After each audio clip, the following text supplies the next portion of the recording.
L'erreur fatale que font 90% des gens au début de leur sevrage. Si tu ne me connais pas encore, moi c'est Geoffrey, ancien fumeur et créateur de l'application mobile Quit. Quit qui aide les gens à arrêter de fumer et à rester non-fumeurs. On a déjà accompagné 5 millions de personnes à travers le monde. On est validé et recommandé par l'OMS. Et à l'occasion du mois sans tabac, je partagerai chaque jour des super astuces et des trucs pour réussir ton sevrage. Donc n'hésite pas, abonne-toi.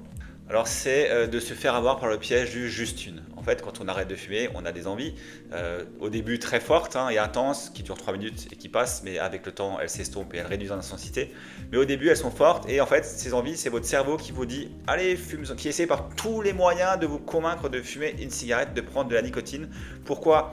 Parce qu'il était habitué à avoir de la dopamine, donc une hormone du plaisir via la nicotine. Et quand il n'a plus ça, le cerveau il est en panique, il ne sait plus comment avoir de la dopamine autrement. Et il cherche par tous les moyens à vous piéger en vous disant fume-en juste une, c'est pas grave, tu verras. Et en fait, évidemment, vous le savez très bien, le juste une entraîne refumer pour des années, mais moi ça m'est arrivé, donc bon, j'ai arrêté de fumer il y a 8 ans, mais avant ça j'avais essayé, j'avais tenu 1 an, puis j'ai recraqué parce que quelqu'un m'a proposé une cigarette à une soirée, et je me suis dit c'est bon, c'est derrière moi, les gens fument juste une, le juste une est redevenu 5, 10 et le lendemain j'allais m'acheter un paquet.